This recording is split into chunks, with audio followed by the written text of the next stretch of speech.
Good morning. We'll get this meeting underway and call to order here at 8:30 a.m. The agenda, any additions to the agenda? Councillor Cunningham. I will add a Division 5 report under Council and Committee reports, please.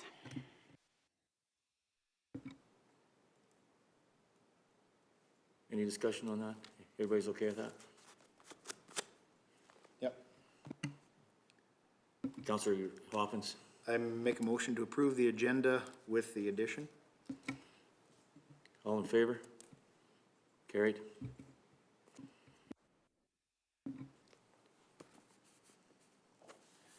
(2.1) Regular council meeting minutes. Everybody had a look at them? Everybody's good with them? Councillor Cunningham. I'll make a motion to approve the regular council meeting minutes of February 10th, 2026. Any discussion, concerns? All in favor? Carried. 3.1 partner appointments, innovation, partnership, and education. Welcome. We'll do a short introduction here, starting over on my right. I think we've met a couple times, but Laura Lee Michelle Cunningham, Division 5. Lonnie McCook, Division 7. Richard Hoppins, Division 6. The floor is yours. Excellent. Well, my name is Kathy Price, and I have been a teacher with Golden Hills School Division for over 20 years. I started here in Three Hills in 2003, and I am now teaching out of the Acme Linden area. This is my colleague, Kurt Ratzlaff. He was a former principal and is now seconded with Golden Hills School Division through Careers, the Next Generation. So we're powered by Golden Hills School Division Careers, which is the new shorter name for Careers Next Generation, and Innovative Partnerships and Education Program is the program that we're doing that's really focusing on career exploration with youth in our communities. So we're really guided by a vision to be Canada's leading model for community-based education. We're working hard to get students out into the communities and have hands-on experience in the real world. So these pictures that you're seeing on the screen are from businesses all throughout Kneehill County. I'll just flick back. This one is a Hawk Machine Work in Linden with a alumni of ours. And OK Tire, also in Linden. These were career series evenings that we had students doing hands-on activities. This one was kind of a fun one because the owner brought his truck in and the students had to try and diagnose what was wrong with it using the diagnostic software. So we're really working on helping students bridge that gap between what they need to be ready for real world experiences. So really trying to help them gain creative, critical thinking, collaborative skills, all of the things that they need to navigate those dynamic work environments.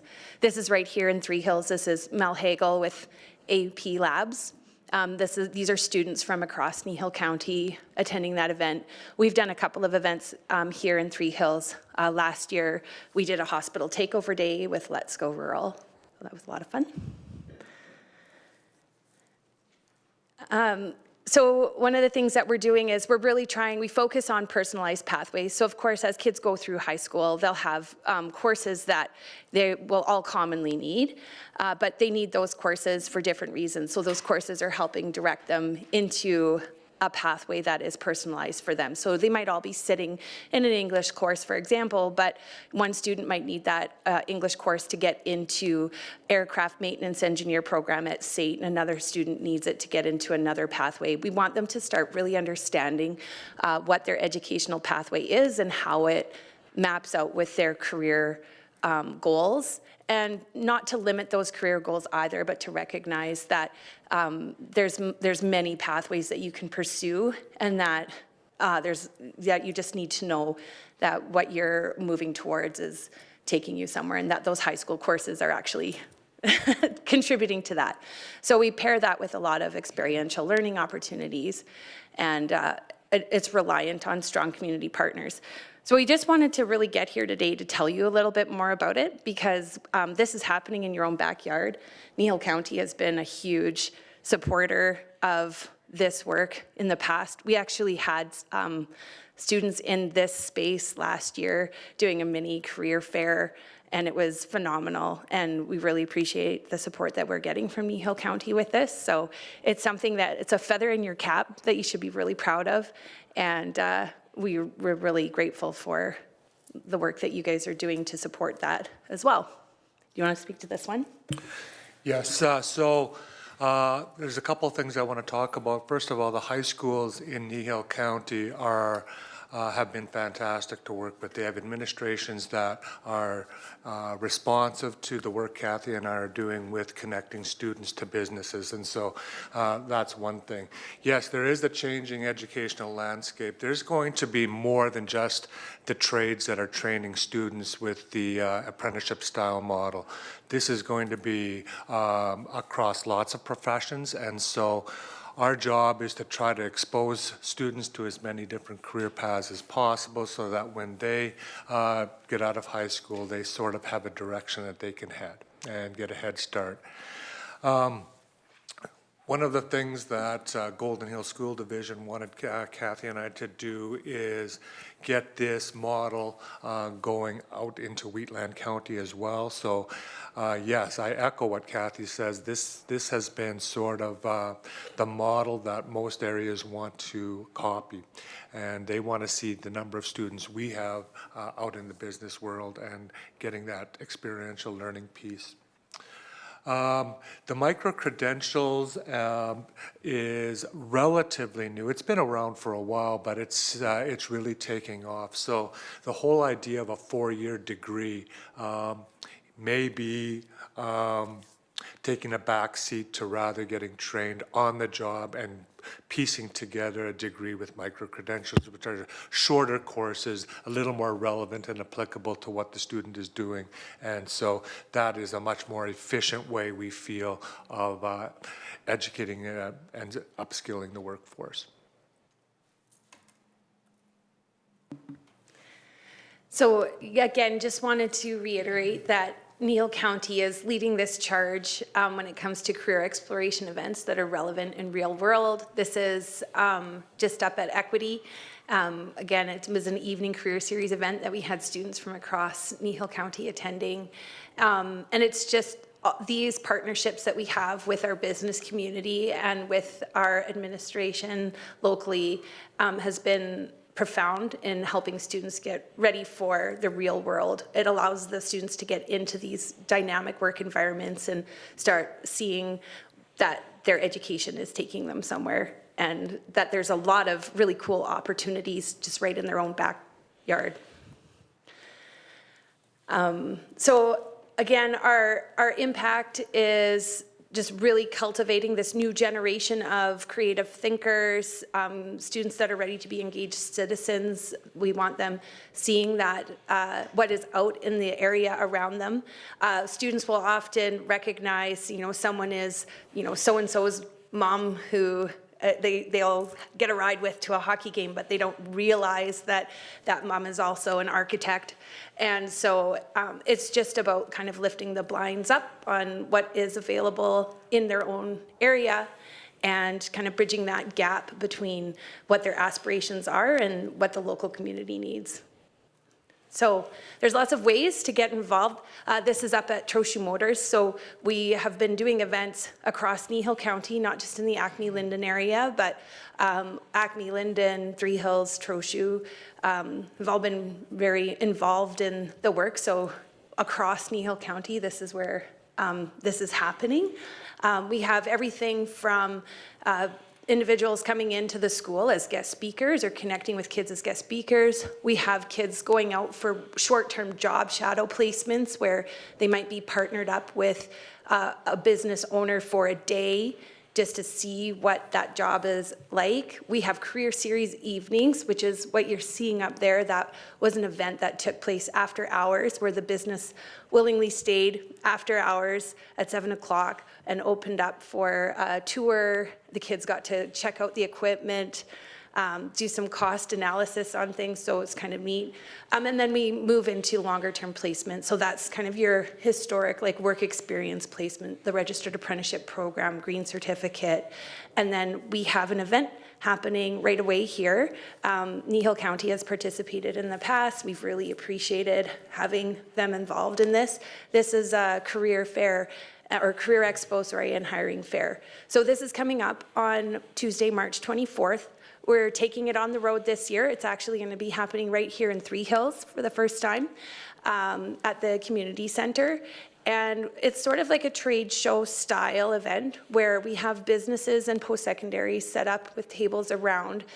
We've done this event for a number of years in the Acme area, and students from Three Hills, Prairie Christian Academy, Trochu have bussed down to Acme for the event at the Acme Community Center.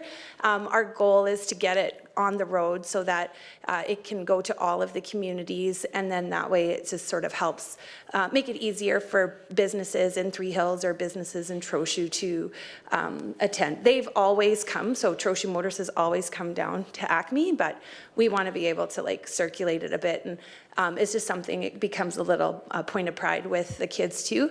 It also is making the event a little bit more competitive. So kids are showing up with resumes and applications ready because they know some people are hiring. They want to put their best foot forward. We're starting to notice that some of the resumes that are coming out are a little bit better than they used to be, which is good feedback for kids.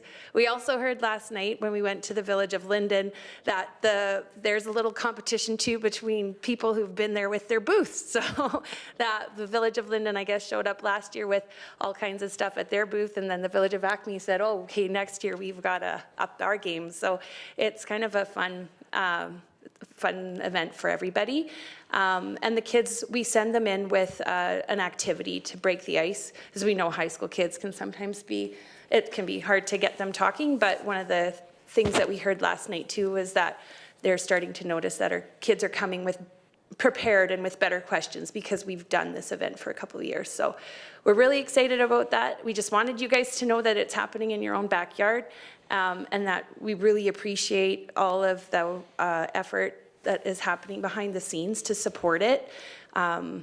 It's making a big impact, and it is being recognized across the province as something that is worth doing. So thank you.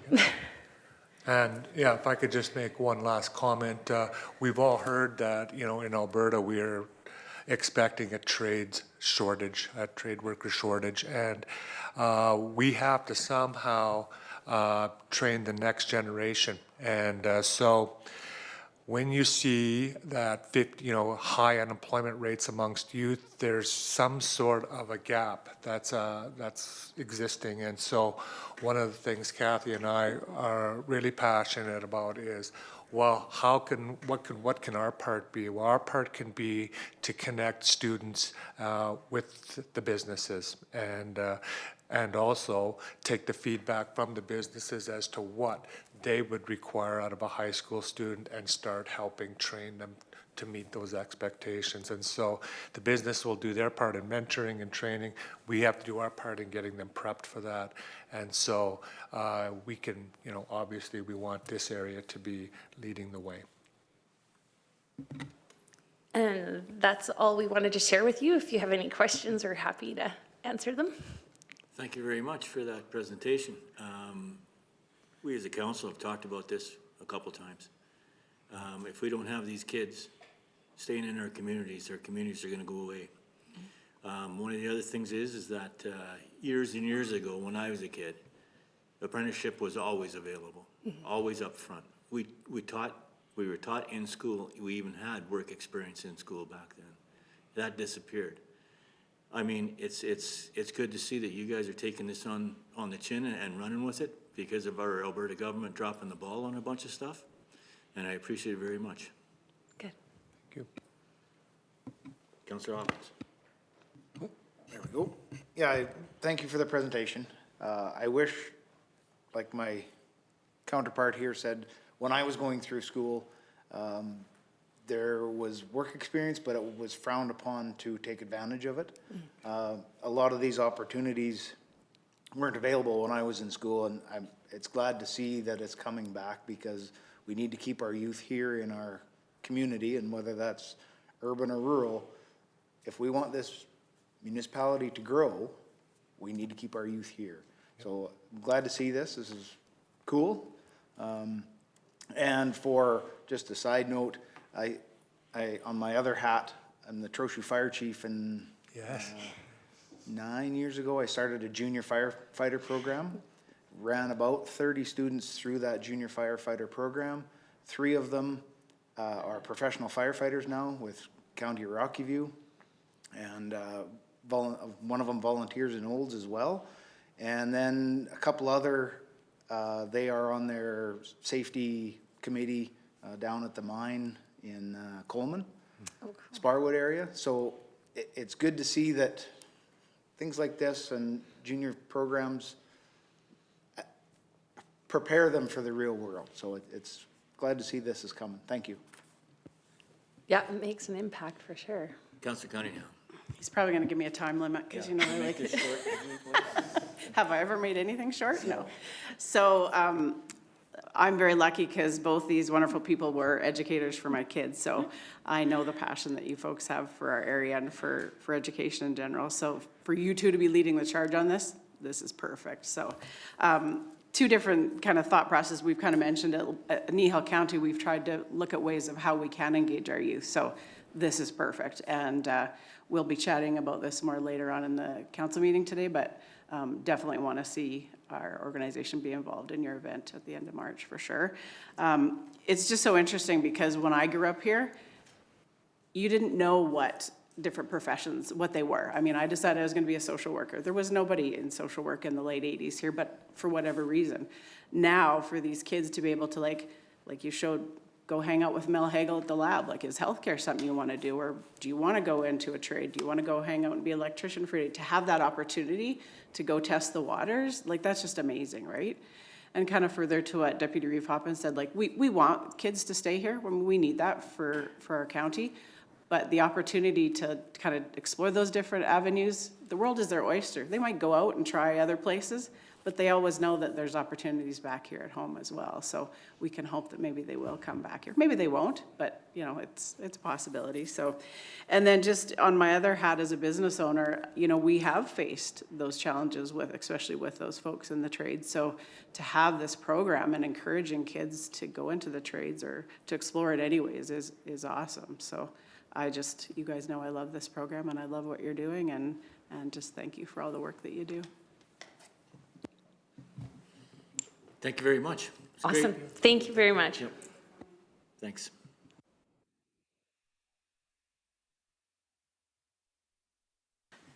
I'll just mention too, folks, that we do have 3 council members that are away on holidays right now, but because this is live, they will have the opportunity to view this and be involved as well. So just so you know, they're, yeah, for all of us. Yeah, thank you.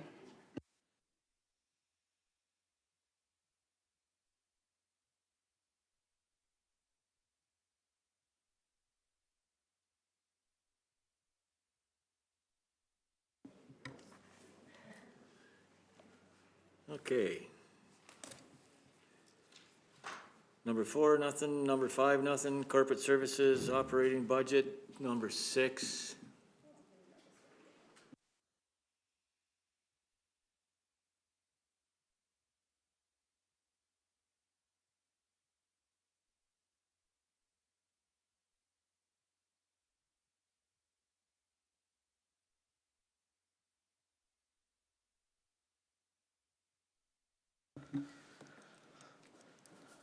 Good morning, Council.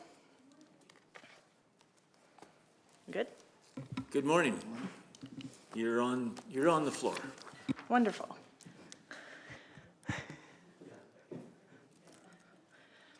Okay, today is a presentation on the 2026 operating budget. This follows multiple meetings prior to this that have been presented information on. Back in June 2024, or 2025, June 24th, 2025, council approved the budget guidelines, which administration used to develop both the project and operating budgets in alignment with council's expectations. Then we truly started with council the 2026 budget process in November with setting the stage and proposed projects. So we looked at an overview of how the budget was prepared, considerations in terms of like the economic environment, trends that we've seen that need to be considered, and we also put forward proposed projects. Then in December, we looked at the interim operating budget. Council approved an interim operating budget to allow operations to continue into 2026, while the full operating budget and project budgets were deliberated and considered by council. Then in January, we presented the original draft operating budget with council. And in early February, we did another budget walkthrough, which addressed more council questions, looked at how we were going to deal with the surplus funds we had in the operating budget. And then on February 10th, council approved the projects themselves that were considered, as well as answered some more follow-up questions on the operating budget. Collectively, these meetings provided council with multiple opportunities to review assumptions, service levels, and financial impacts prior to budget adoption. This report presents the 2026 operating budget for council's consideration and approval. Included are also the MGA-required operating and project forecasts. I will also note that the county also develops a budget book each year, which has been awarded the Distinguished Budget Presentation Award from the Government Finance Officers Association of United States and Canada for the past 5 budget cycles. This award is widely recognized as a high form of achievement in government budgeting, and the 2026 budget book itself does not form part of this council package. It will be finalized upon approval of the 2026 operating budget and then subsequently shared via the county's website. This report itself has multiple appendices that relate to the operating budget as well as the forecasts that are required under the MGA. I'm going to first address just the operating budget itself. Appendix A is a summary 2026 operating budget by function. This provides a high-level comparison of 2025 versus 2026 revenues and expenses, which are organized by functional area. This appendix offers a snapshot of where significant changes occur across the organization. Appendix B is a summary but by department, so the same information but just broken down by department versus functional area. Appendix C is the detailed 2026 operating budget schedule by function. So this is a detailed schedule showing every revenue and expense category, including sub-functions, as well as explanations of variances and what those sub-functions cover within the operating budget. Appendices D1.1 through D1.15, are the detailed budget schedules by departments. So these, each individual one goes by each department and outlines each functional category and then each sub-function within each department. And then Appendix E is a departmental allocation by function and sub-function. This one is just intended to provide transparency and alignment between the functional view presented in Appendix C and the department views presented in the Appendix Ds. Before I jump into the executive summary, I'm just going to highlight the changes from the proposed budget into the final operating budget that is in front of council today. There's been a few adjustments. One is in sale of goods and services. The revenue was increased by $27,060, which reflects a 20-cent per cubic meter increase in water distribution and bulk water rates. This increase has been applied for 9 months to align with the timing of updates to the master rates bylaw and implementation of rate changes. Contract and general services decreased expense by $139,100, which reflects the decreased level of service for roadside mowing from 2 mows per season to 1, which is consistent with council direction. And then contributions to reserves has increased by $305,843, which reflects the contribution of surplus funds to the Revenue Stabilization Reserve to balance the budget and support long-term infrastructure requirements. So then those are the changes that came from the proposed operating budget to the budget that's in front of council today. I'm just going to do a high-level summary of what the fluctuations between the 2025 budget and then the proposed budget in front of council. The total budget has $31,667,088, which represents a reduction of $460,747 from the 2025 budget. This reduction was achieved through changes to total staffing levels and a careful assessment of expenditures. As a result, total municipal property taxes have been held at 2025 levels. I will note that changes to individual tax rates will be addressed separately through the 2026 tax rate bylaw process. Overall, the 2026 operating budget balances service delivery, financial sustainability, and tax stability while reducing overall expenditures. Some of the key fluctuations within revenues. Licenses and permits decreased by $35,100. This item was increased in the 2025 budget based on trends at the time and has been reduced to 2024 levels for the 2026 budget. This is reflecting anticipated trends for 2026. Operating grants decreased by $7,500. This reduction relates to updated grant agreements with the province for ASB programming. Sale of goods and services increased by $69,957. The increase primarily relates to rate increases for water sales as well as for campgrounds, as well as some increased revenue from water distribution trends that are unrelated to rate changes. Sales to other governments decreased by $79,570, which reflects the removal of revenue related to the carbon management services contract, which did not proceed. Rental income increased by a little bit of money, by $1,000. The increase reflects current rental agreement rates for 2026. Penalties and fines increased by $20,000, which reflects trends in property tax penalties. Special taxes and frontage decreased by $151,884, which reflects the expiry of special levies for original water connection fees.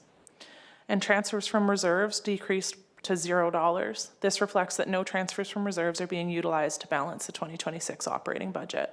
This approach preserves reserves for one-time expenditures and long-term infrastructure needs rather than ongoing operating costs. For expenses, contract and general services has decreased by $246,046. This includes a reduced level of service for roadside mowing from 2 mows per season to 1, consistent with council direction.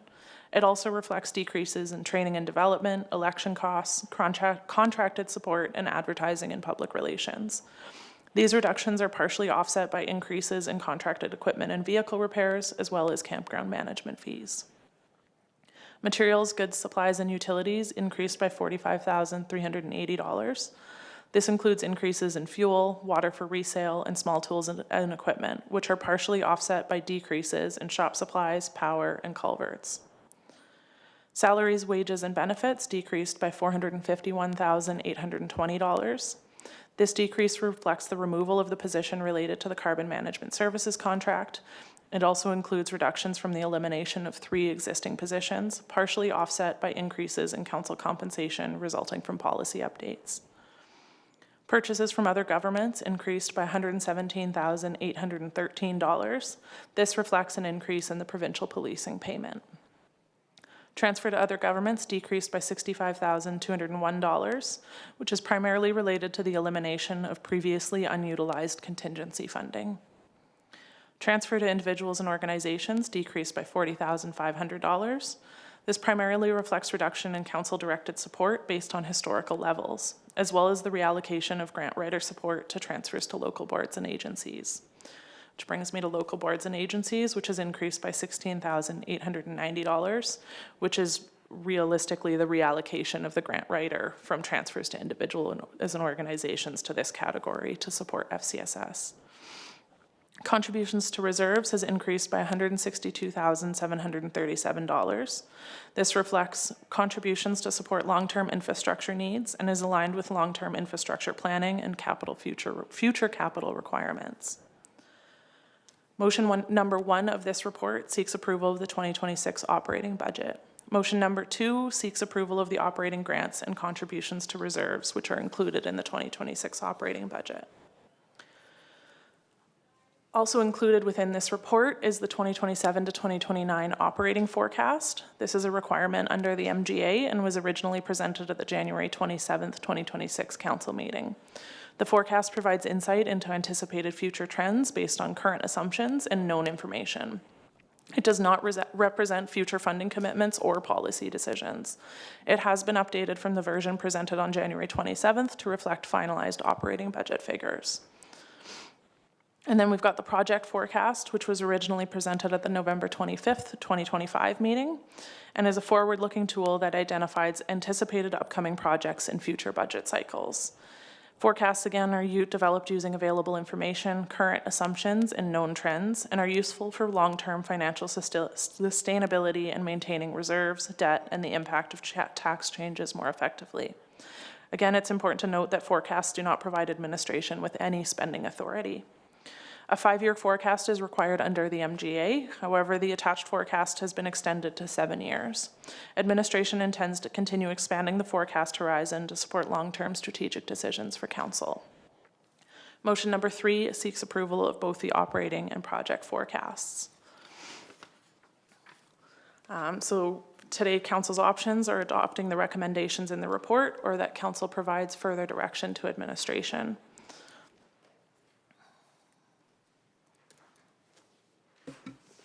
Thanks for that.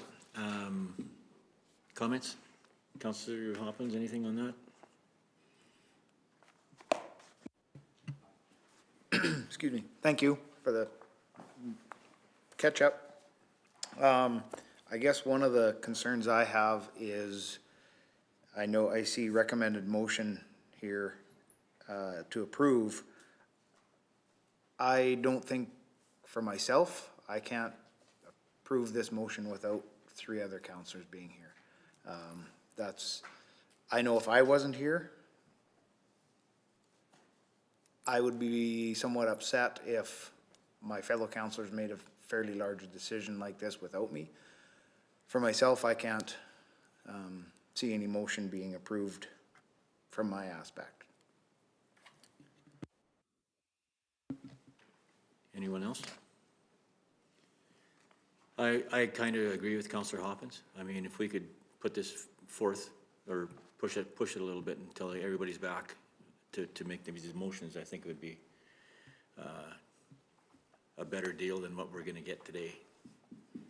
Thoughts on that?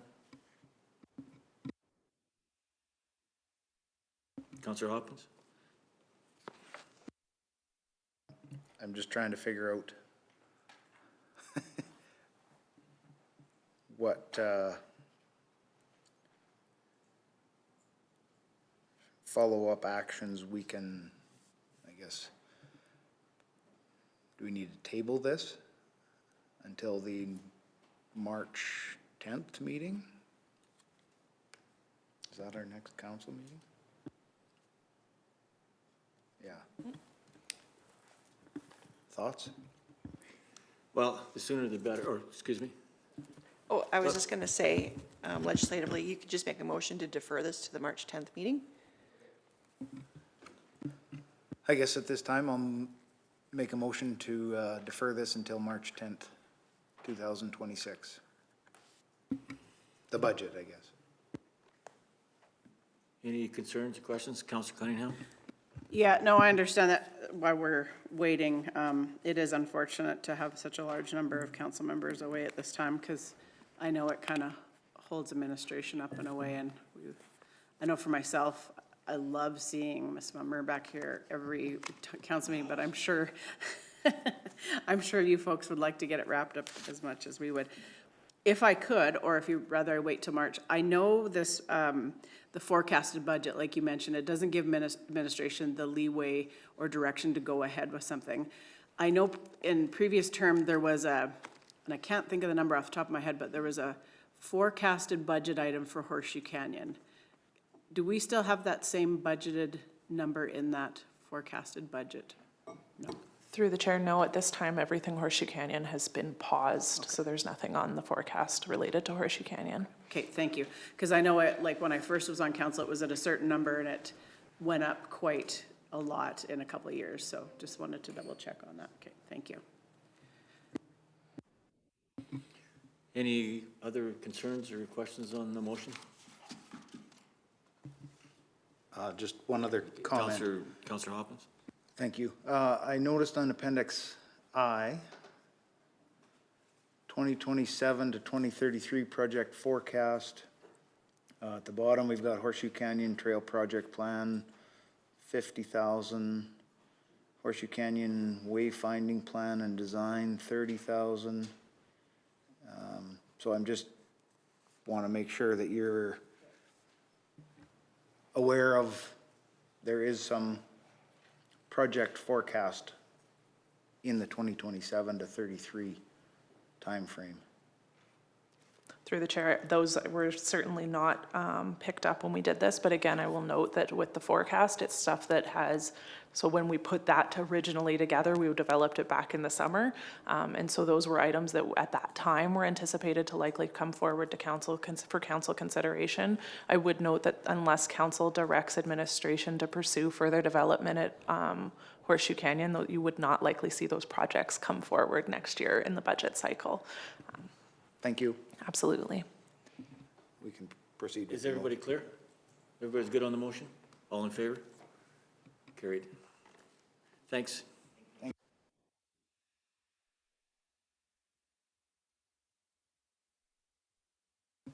Let's take a 10-minute recess at 9:05. We'll be back at 9:15. Thanks.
Okay, we're back at 9:18.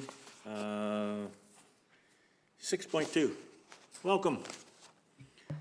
Thank you. You got the floor. Okay. Good morning, Council. For you today, I have a discussion on our annual Ratepayer Evenings. So aside from a brief hiatus due to COVID in 2020-21, we've been holding these events since 2019 in the same facilitation. So it's kind of held like a trade fair. Each department has its own booth. They have their department-specific information.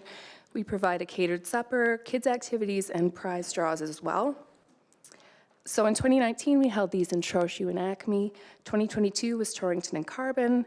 2023 was Swalwell and Wimborne. 2024, Three Hills and Sunny Slope. And then last year was Huxley and Horseshoe Canyon. And traditionally, we do hold these events in June. It seems to work okay. So since 2019, we've had $15,000 budgeted for these events, $7,500 each. That includes the catering, the rental, door prizes, printing, mailed invitations, and then we do give away some branded items as well. And yeah, that's it if you have any questions. Questions? Okay, I'll start it off. I'm not in favor of having any of it right now. Okay. Especially this year. It's brand-new council. From what I've heard from our ratepayers, they'd rather have the individual divisional meetings. And, I mean, when we're spending money to feed people, and especially at these events that half of them aren't even ratepayers, that don't even pay the bills, I'm not in favor of that. Right. Our ratepayers, basically, it's just called a dog and pony show out in the county, and it doesn't accomplish anything that I see. That being said, there is a value to something like this. Years ago, we used to sit down and have a general ratepayers meeting. Where all divisions sat in front of the ratepayers and got roasted. Right. That is what we're about. That's what you would like. That's where the direction that we think we need to go. But, I mean, at this point in time, we're a brand-new council, and I don't believe that, and that's just my opinion. Through the chair, there are some advantages to holding it this way. We have all the subject matter experts in the room. People are asked to bring their families so that they can also learn a little bit about the county. We do provide a meal. FCSS is often there to provide kids something to do. We have had fairly good attendance at these events, but absolutely, I understand if you want to go the individual ratepayer evenings. Councilor Hoppins? Good morning. Morning. For myself, I'm a firm believer of each division hosting their own event. But it is nice to have all of our departments there to meet and greet the public, because our division heads do meet, on the street or on a job site or to address an issue. So I'd be in favor of hosting one for this year, and let's see how well it's attended. And if we get some pushback from our ratepayers that say, no, we want two, then we go with two, but I'd be in favor of one. Okay. And through the chair, we have found it's beneficial to hold them in one of our hamlets, because then the majority of the people attending are actually ratepayers. Yeah. Councilor Cunningham? So thank you for the information. Do we have numbers, or could you provide us numbers from 2019 to 2025 on how many attended each of those events? Yeah, through the chair, absolutely. So in 2019, we had about 110 between Trochu and Acme. The majority was at Trochu. 2022, we had 100 come to Torrington and 48 in Carbon. Swalwell, we had 70, and then 108 in Wimborne. Three Hills, we had 108, and Sunny Slope was 90. And then last year in Huxley, we had 70, and then at Horseshoe Canyon, 50 attended. Yeah, go ahead. So what I'm hearing is the Division 5 one in Three Hills was really well attended. But no, just saying, no. So yeah, I've went to all of them last term, and people really do enjoy them. And I hear what you're saying about the individual ratepayer meetings. I myself hosted 4, I think 1 each year. There's council members that choose not to hold them for whatever reason, and that's their prerogative to do that. But I guess for me then, those folks that don't have that ability, if their council member isn't holding one, then where do they don't have the opportunity to go to one, right? So I think this is kind of a catch-all, and the ones that I went to, you'd be down in Carbon and you would see somebody from Trochu, or a lot of times it just works on, their availability or where they're able to go. So last year, I was a real advocate for the Horseshoe Canyon one. We wanted to have one down in the south, and it just made sense to hold it at Horseshoe Canyon. It's our property, and unfortunately, like you said, 50 people. That was kind of sad for me because I don't have the cost in front of me, but I know just with the logistics and how, it was more complicated to host it there, I was disappointed in the turnout there. And that's not on administration or council. That's, it was unfortunate. Yeah. So, but the other numbers, I think, we're seeing really good numbers in the other communities. So in saying all that, I think we've talked about, being a little bit more fiscally restraint. So like Deputy Reeve said, maybe we hold one this year, and if we get the pushback saying people are really wanting the 2, then we could go back to looking at that. But the meal thing, sure, there's a cost to that, but you feed people and they come out, right? It definitely helps, yeah. And attending all of them, like I didn't go around and ask everybody for their Kneehill County ID, but I didn't see any glaring, people there that you might get people from urbans, but people from urbans also own land in Kneehill County. So Yeah. you have to look at it that way too. So I would be for having one for sure this year. I did have a ratepayer actually call me in the last, probably 3 days ago, and they would really like to see it go back to that previous format, whether it's more like an AGM or a State of the Union address. But, like we said, that's something maybe we can look into for another year, but certainly willing to look at other ideas too. Absolutely. Any other comments, concerns?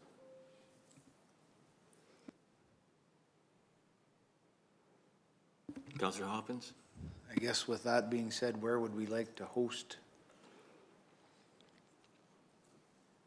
said ratepayer evening? So I think on the rotation, we'd be back at either Trochu or Acme.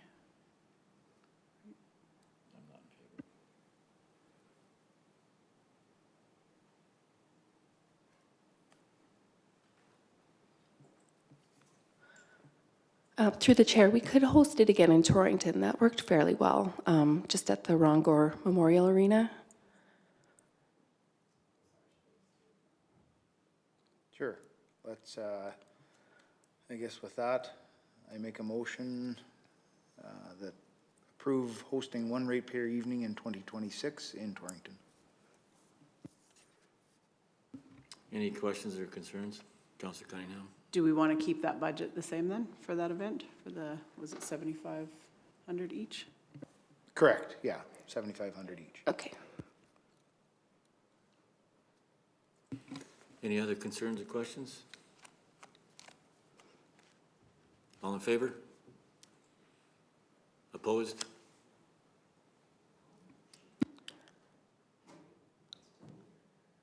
Motion defeated.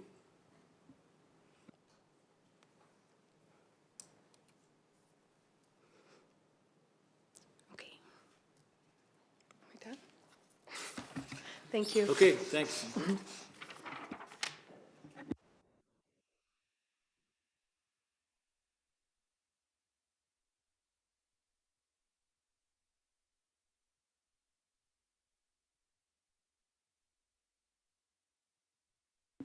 Okay, 7.1, RCMP meeting with RMA.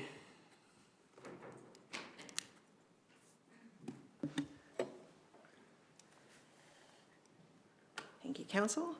I am bringing forward an invitation from the RCMP K Division to meet with them at the upcoming Spring RMA Convention. This is a request we typically receive for each convention. Going forward, I plan to bring a single RFD to Council each January and September that will ask what types of meetings Council would like to schedule at each convention, rather than bring forward individual meeting requests as they arise. Meetings with the RCMP are generally intended to address matters that extend beyond what can be resolved at the local detachment level. Council did meet with RCMP K Division at the fall conference last November, where Deputy Reeve Hoppins helped identify and develop the discussion topics. I will leave it to council to discuss whether you'd like to meet with the RCMP again at the spring convention, and if so, what topics would you like to be included on the agenda? Thank you. Discussion? I can start it if you want. We've met with K Division and we know what's gonna happen, basically. And to the way that we identified our concerns last time, it's basically, it's not so much the RCMP, it's more the judicial system that's holding us back. So I don't think it'd be beneficial for us. I'd rather meet with ministers if we can on something like that. That's just a thought. Any other concerns? Councillor Hoppins? I agree. We just met with K Division in the fall conference, and had a pretty good discussion. I feel it would be the same topics and more or less the same conversation, so it would be my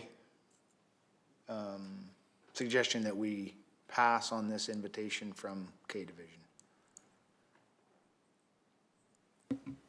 Councillor Cunningham? Yeah, I'm in agreement with that.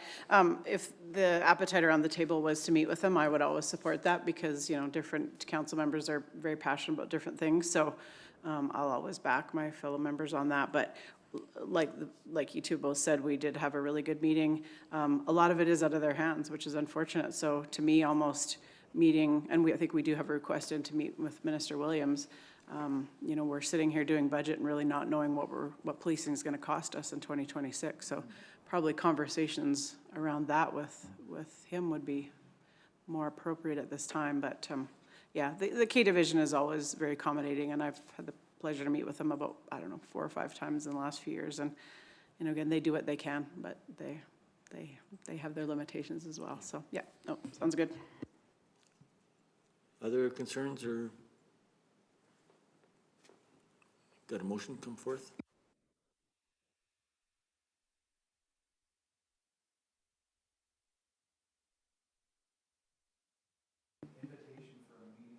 Hang on. Council receives the invitation for a meeting with K Division for information. No motion required. You good? Just acknowledge your receipt. Yeah. It's good to go there? Yep. Okay, thanks.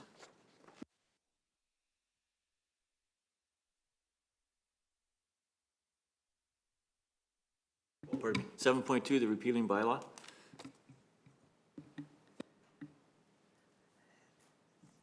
Thank you, Council. I'm bringing forward Bylaw 1925, a repealing bylaw. I'll provide a brief background to refresh Council's memory. In 2025, Council approved Bylaw 1911, the Community Aggregate Payment Levy Bylaw, commonly referred to as the CAP levy. The CAP levy is a provincially regulated tool that allows municipalities to collect revenue from private sand, gravel, and pit run operators. Currently, there are 5 privately owned pits operating within Kneehill County, 3 gravel operations and 2 sand operations. Council reviewed Bylaw 1911 at last week's Committee of the Whole meeting. After extensive discussion, including consideration of the benefits compared to the administrative effort required, the committee recommended that Council proceed with a repealing bylaw, as an existing bylaw can only be repealed through the adoption of another bylaw. Council has 2 options today. You may approve all 3 readings of Bylaw 1925, which would require unanimous consent to proceed to 3rd reading, or approve 1st reading today with 2nd and 3rd readings brought forward at the next council meeting. I'll leave this for council consideration. Okay, discussion on that? Hi, Councillor Cunningham? No, okay. I do believe that we should repeal this bylaw. It's just another tax on all the taxpayers in Kneehill County, not just the gravel guys. It's too hard to control. It's too much paperwork. It's just gonna cost us nothing but money.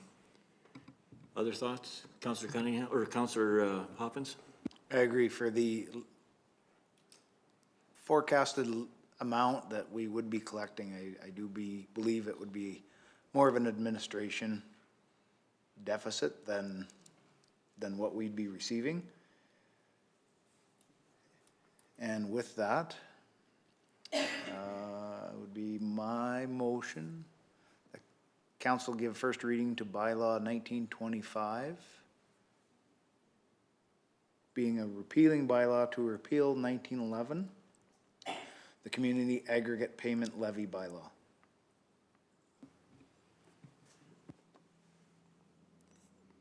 Any discussion? All in favor? Carried. Councillor Cunningham? I'll move that council provide second reading to bylaw 1925, being a repealing bylaw to repeal bylaw 1911, the community aggregate payment levy bylaw. Any discussion? All concerns? Yeah, Oh, just let Candace catch up.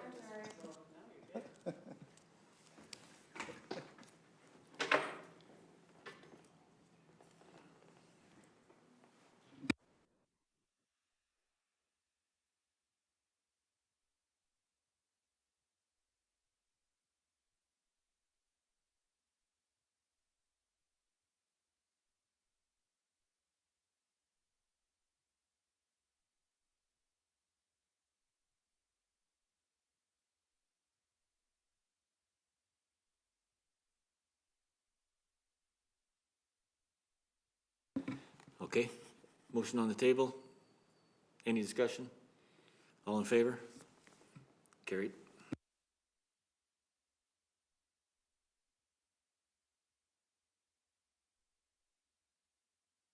Councillor Cunningham? I'll move that council provide unanimous consent to provide third reading to bylaw 1925. Any discussion, concerns? All in favor? Carried unanimously.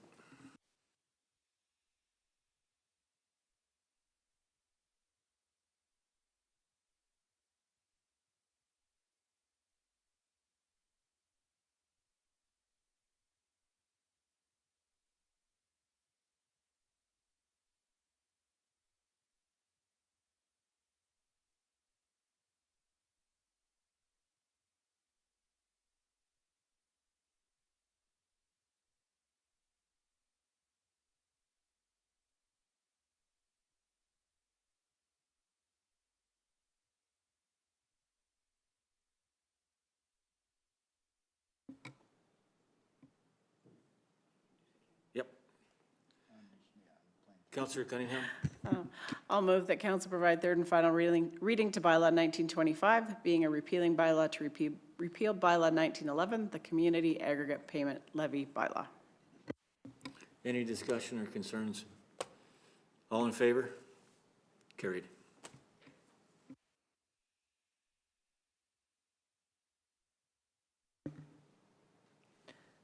Thank you, Council. And with that, we will notify the 5 ratepayers that this bylaw is no longer active. Thank you. Thank you.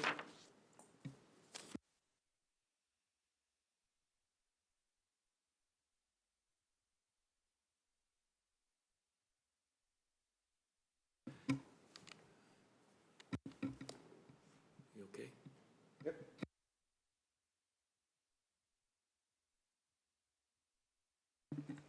Oh, pardon me. I'll see.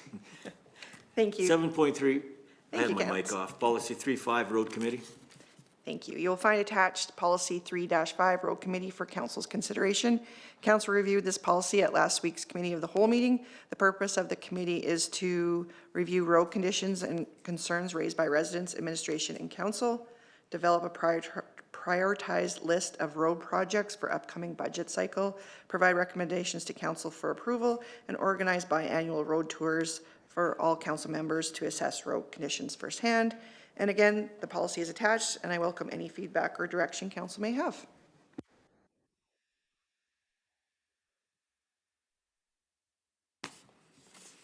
I think that the Road Committee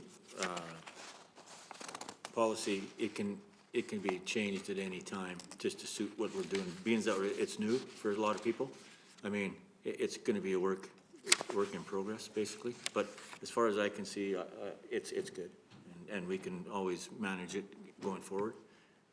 Any other concerns or questions? Looks good to me. Okay.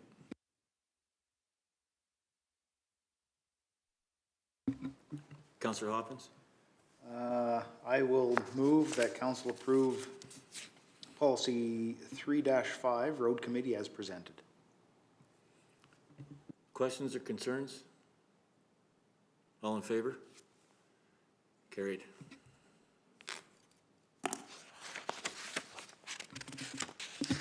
Another motion I had recommended in this report was to appoint 3 councillors to the road committee, but maybe you want to defer this to the next meeting because we have 3 people missing. Perfect, I will do that. That'd be good. Thanks.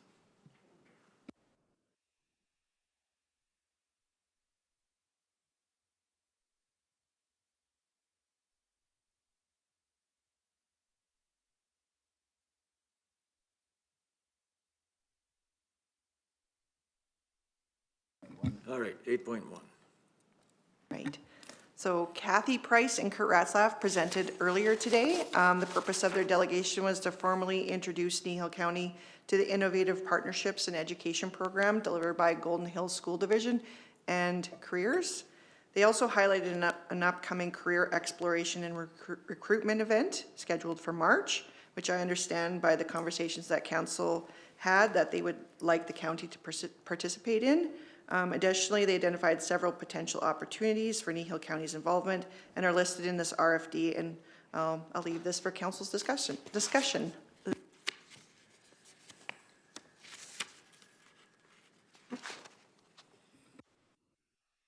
Councillor Connie, or Councillor Hopkins? I'm losing it. For myself, I would encourage any and all participation in this venture. I believe it has value. It could potentially bring us some employees. And it may open not only students' eyes, but maybe the parents or ratepayers that, hey, we do have this in our community and we are willing to stay in this community. So I would, it's my opinion that we do whatever we can to assist them. Councillor Cunningham? Yeah, I think during the presentation, I mean, I made it pretty clear, I love the work that Kathy and Kurt are both doing. I was able to attend a presentation they did for business owners about a month ago. So even for me, I know personally I've received a couple resumes lately. And I mentioned to both of them, you can tell the work that they're doing because the quality of resumes, and it's not AI driven. I could tell that it was, you know, from the students themselves. So I've seen firsthand the work that they've done and also talked to some other businesses that have participated. We talk at Kneehill County of how we're going to engage our youth, and I think this is just a great way to do it. So I would like to make a motion to direct administration to participate in the Career and Expo Hiring Fair 2026 on Tuesday, March 24th, 2026 at the Three Hills Community Center.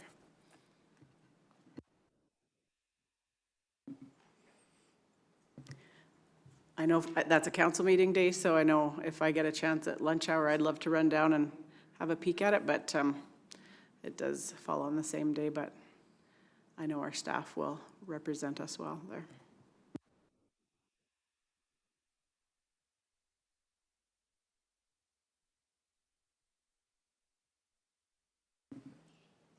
It's Tuesday, March 24th.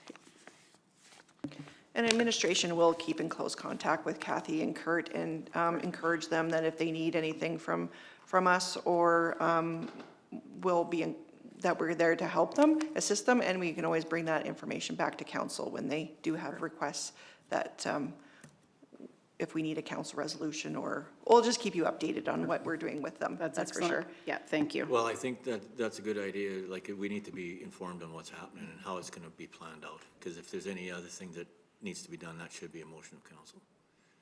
Correct. We will make sure you are informed. You, Yeah. any other discussion or concerns? Motion's on the floor, all in favor? Carried.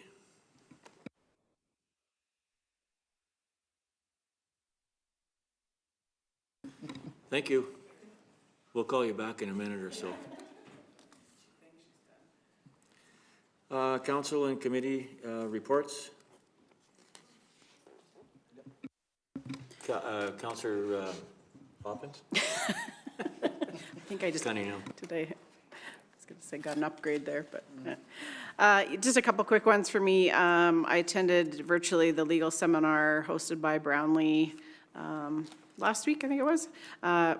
Lots of interesting information, even coming from a legal seminar, believe it or not. We did have Ms. Cochran and Ms. Vanderkool were here, which was awesome, and then our planning staff did come and listen to the portion on data centers, which was really interesting.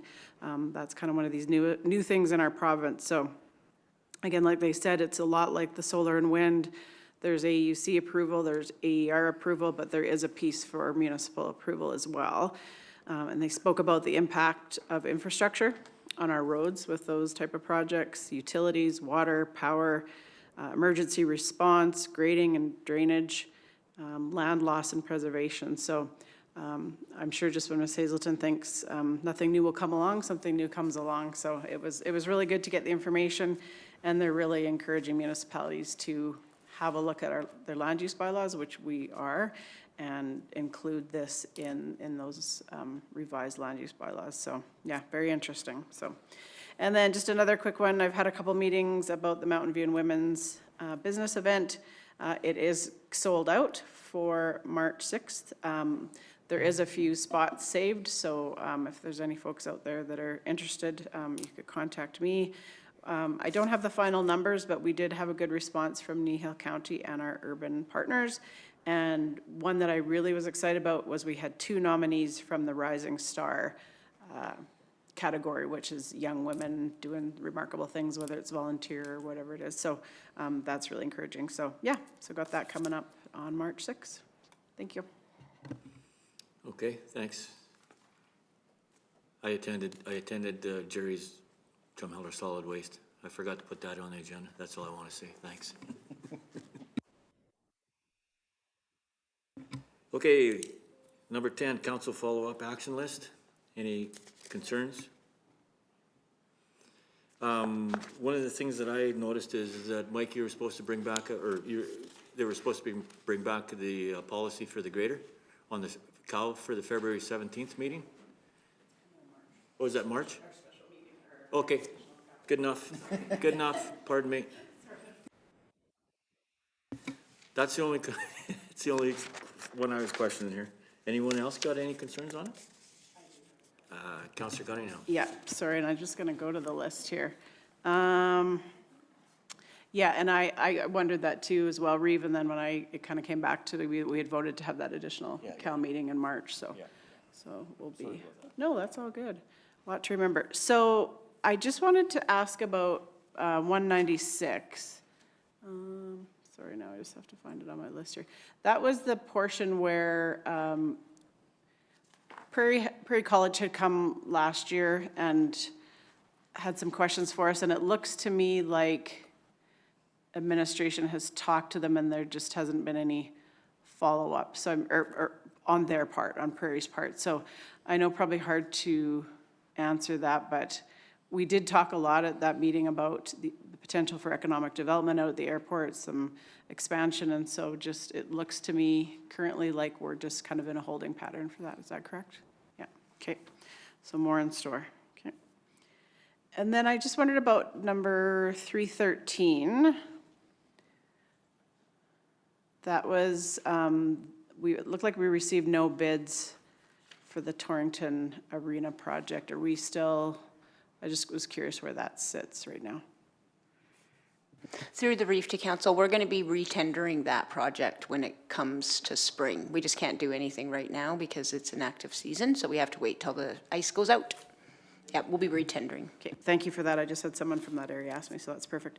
And then I know we haven't done this much this term. We did a lot last term, so I'll beg for forgiveness. It's not on the list, but we talked about the economic development website launching in the fall, and I know we've had some changes in staff. I'm just kind of wondering where we're at with that website currently. Through the brief to council, the website is on pause, given the number of updates that need to happen. We'll be coming to council with an update on economic development with a recommendation to absorb that website into our own website. It essentially looks exactly like a carbon copy of ours. It just had all the business data moved over. So Jen, two of our folks are already working on transferring the data over and eliminating the future cost of that website. Okay, any other concerns about, or questions for follow-up? Oh, Councillor Cunningham. Just when you thought you were done with me. So I think it's, what do I have, 23 written down. It was the letter that we were sending in regards to the ratepayers' questions about the CFIA. Has that gone out? I know there were some modifications, but just curious if it did go out. Yes, it did. It went out yesterday. Look at that. Got signed and sent out yesterday. Perfect. Thank you so much. Everybody good? Okay, good. Number 11, closed session. Third party ATI-Section 19. Councillor Hopkins? I make a motion, we go into closed session at 9:49 to discuss third-party business, ATIA-Section 19. Questions, concerns? All in favor?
Okay, we're out of, we're live? Okay, we're out of closed session at 10:34. We'll take a 10-minute break here. Let the gallery come back in.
Okay, we're back in session at 10:39.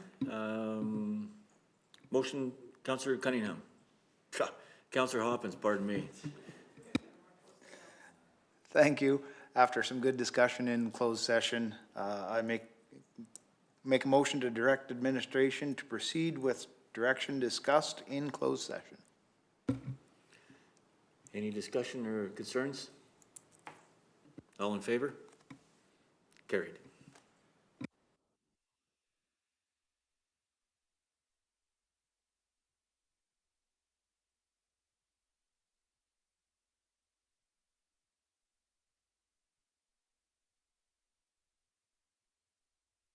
Motion to adjourn. Right on.